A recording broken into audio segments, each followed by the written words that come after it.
시민 여러분, 이 자리에 새미래민주당 상임 고문인 이낙연 전 국무총리께서 우리 김문수 후보 지지를 위해서 이 자리에 오셨습니다. 여러분, 경단으로 모시겠습니다.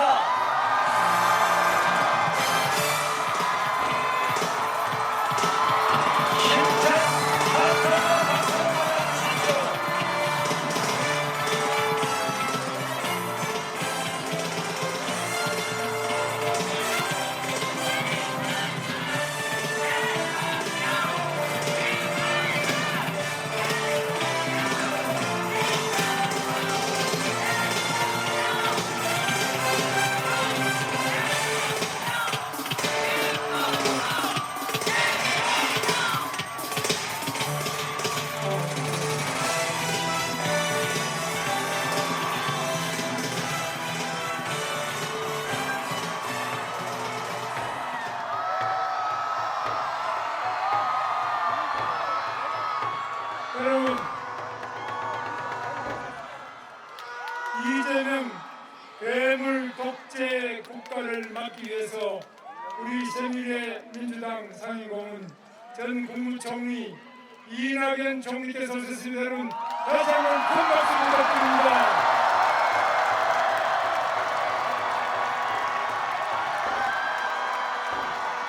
네, 저 연설보다는 우리 이낙연 총리님 연설을 들으면 저도 정말 이 나라 장애를 더 생생하게 걱정하지 않을 수 없습니다. 이낙연 총리님의 말씀을 청해 듣겠습니다.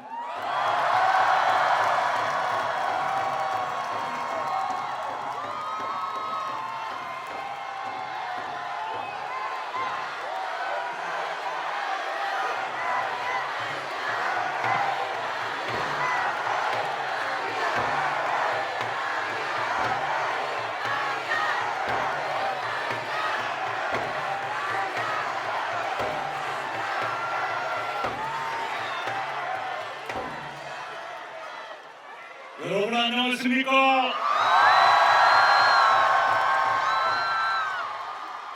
이 자리에서 처음 뵙습니다.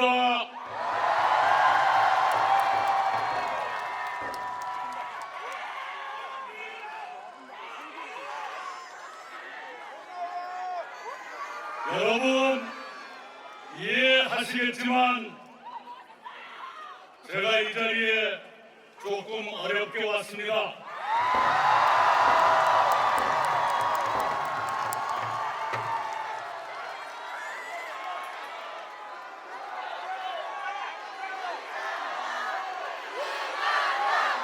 네.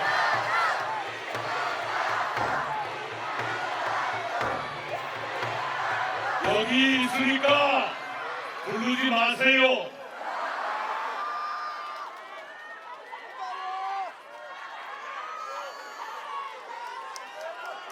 만약 더불어민주당이 범죄 혐의 없는 후보를 내놓았더라면, 그래서 지금 그들이 하는 것처럼 법을 마음대로 뜯어고치고 사법부를 파괴하는 일이 없었다면 저는 이 자리에 오지 않았을 것입니다.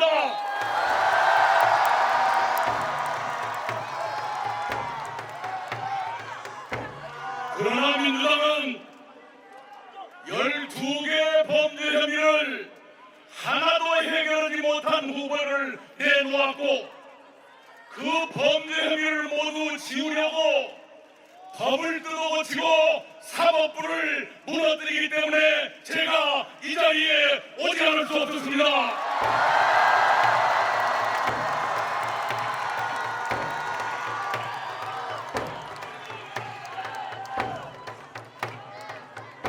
만약에 김문수 후보가 위선과 사욕으로 인생을 살았다면, 권력만 탐하면서 일을 제대로 하지 않은 사람이었다면 저는 이 자리에 오지 않았을 것입니다.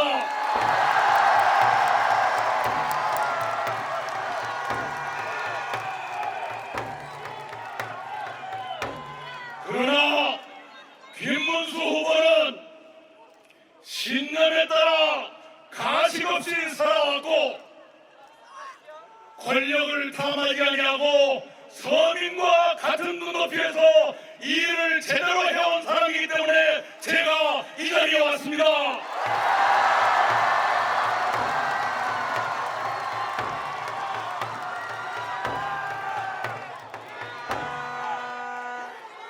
그래서 저는 딱 일주일 전에 김문수 후보를 세상 태어나서 75년 만에 처음 만났습니다.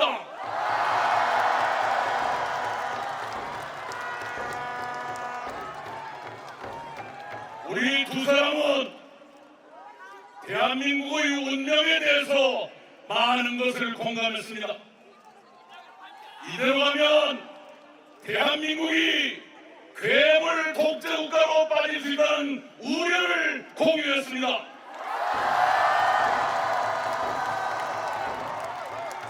그래서 무엇보다도 먼저 대한민국이 괴물 독재국가로 수락하지 않도록 힘을 모으기로 합의했습니다.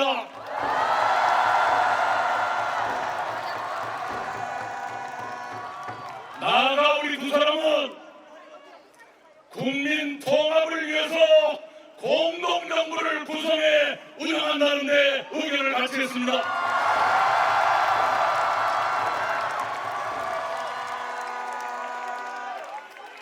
그리고 2년 안에 분권형 개헌을 매듭 짓고 3년 안에 제7공화국을 출범시키면서 임기 욕심 부리지 말고 퇴진하기로 합의했습니다.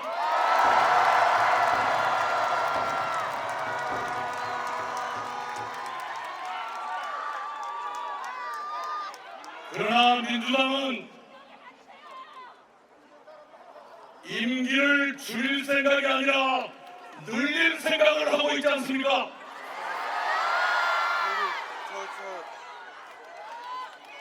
아마도 그 사람들은 임기 5년 마치고 또 출마해서 2번 더 하면 13년이 됩니다. 13년 동안 재임하겠다는 꿈이 없다고 누구도 말하지 못합니다.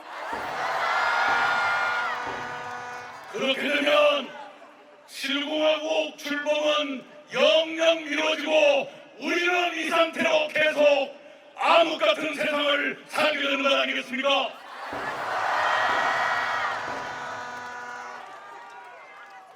오늘 저는 여러분께 10가지 질문을 드리고 여러분 답을 드린 다음에 내려가겠습니다. 첫 번째 질문입니다.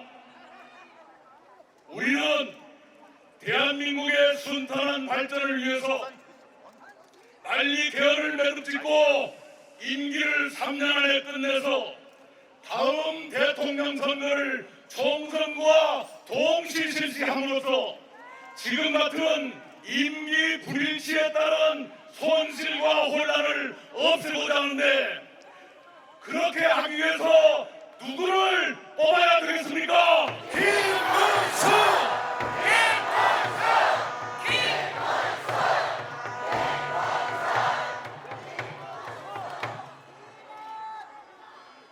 권력은 항상 견제받아야 합니다. 견제 없는 권력은 폭력입니다. 김문수가 대통령이 되면 그날부터 국회의 견제를 날마다 받게 될 것입니다. 그래서 김문수는 그럴 사람도 아니지만 나쁜 짓 하려고 해도 할 수 없게 될 거예요. 그런데 만약 반대로 된다면 국회 300석 중에서 5세력까지 합쳐서 193석이나 가진 정당이 대통령까지 갖게 된다면 그 누구도 견제하지 못합니다. 그래서 그 사람이 엄청난 잘못을 저질러도 국회가 탄핵하지 않을 것이고 국회가 나쁜 법을 통과시켜도 대통령은 거부권을 행사하지 않습니다.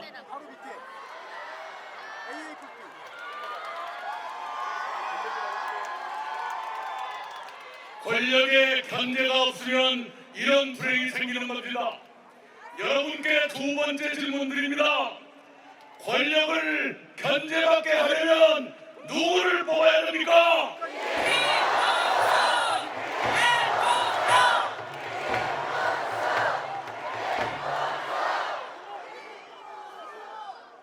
법치주의는 민주주의의 최후의 보루입니다. 사법권 독립은 민주주의의 핵심입니다. 그러나 지금 저 사람들은 선거 끝나고 이틀 뒤에 국회 본회의를 열기로 잡아놨어요. 뭘 하느냐? 선거법에 자기가 유죄로 나온 그 조항을 바꿔버리려고 지금 하고 있습니다. 그렇게 되면 만약 그쪽이 이기면 그 이상한 법을 거부권도 행사하지 않고 실행할 것 아니겠어요?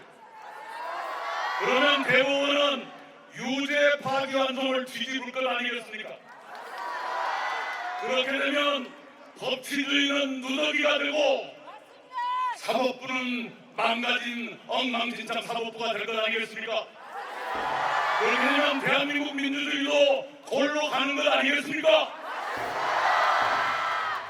그래서 여러분께 드리는 세 번째 질문입니다.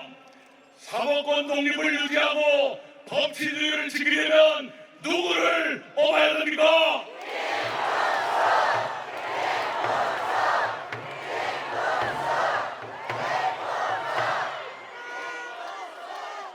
이렇게 한 사람이 입법권, 행정권의 사법권까지 장악하고 언론과 시민사회까지 위축하게 된다면 그것을 괴물 독재국가라고 저는 부릅니다. 왜 그런 이상한 이름을 붙였느냐? 어느 책을 봐도 그런 나라가 없기 때문에 괴물이라고 제가 이름을 붙였습니다. 이런 괴물 독재국가는 막아야 될 것 아닙니까? 네 번째 질문입니다. 괴물 독재 출현을 막으려면 누굴 뽑아야 됩니까? 김문수 대통령!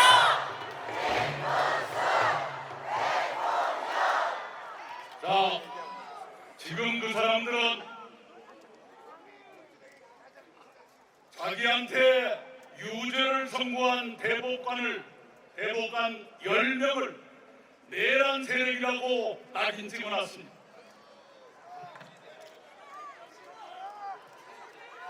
이 국민의힘 국회의원들 중에도 형사처벌을 걱정해야 되는 사람이 나올지 몰라요. 계엄 해제 결의할 때 참가하지 않은 사람들을 처벌할 것 같이 이미 얘기를 하고 있지 않습니까? 이렇게 되면 대한민국은 지난 3년 동안 계속됐던 정치적 내전을 끊지 못하고 그 내전이 공수만 바꿔서 계속된다는 뜻이 아닙니까? 이런 내전은 빨리 종식해야 됩니다. 여러분께 드리는 5번째 질문입니다. 이런 내전을 빨리 종식시키려면 누구를 뽑아야 됩니까? 김문수 대통령!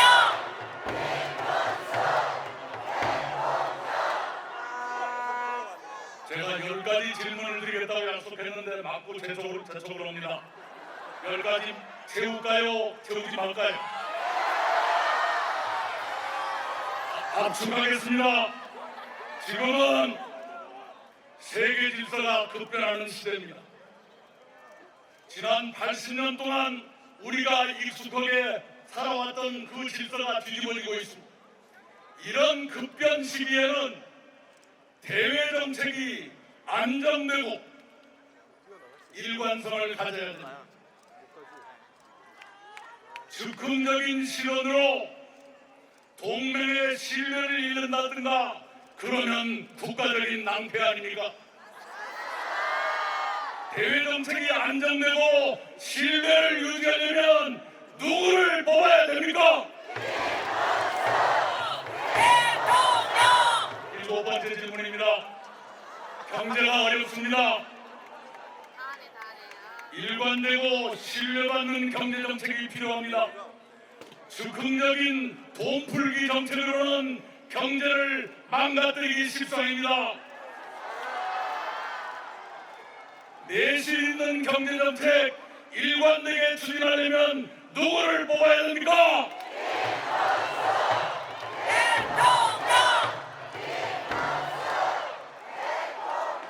여덟 번째 질문입니다.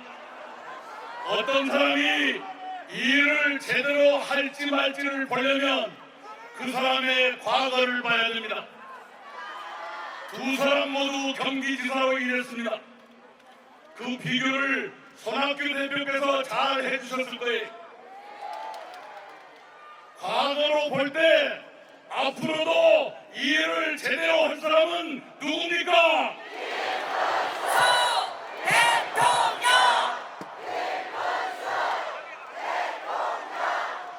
끝으로 아주 중요한 두 가지가 남았습니다. 우리는 인간 존중의 사회를 만들어야 합니다. 그러려면 여성과 장애인을 포함한 사회적 약자들을 존중하고 배려해야 됩니다. 정책으로 존중하고 배려하는 것뿐만 아니라 지도자의 의식에서부터 여성과 약자들을 존중하고 배려하는 그런 인식이 뿌리박혀 있어야 됩니다. 여성과 약자를 배려하는 인식이 아주 깊게 뿌리박힌 사람은 누굽니까?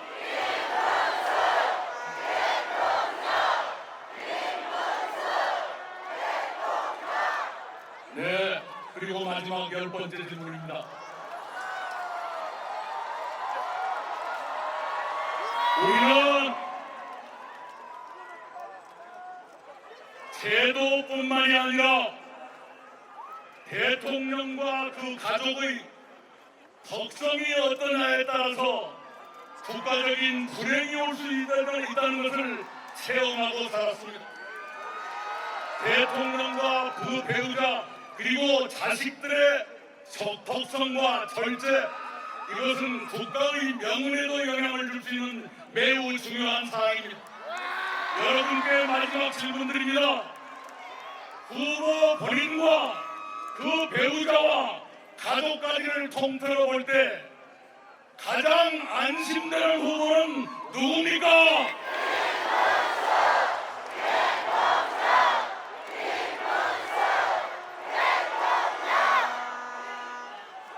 여러분이 저의 10가지 질문에 대해서 모두 정답을 맞춰주셨습니다. 그런데 정답 맞히는 것으로 끝나는 게 아니올시다. 표가 돼야 돼요.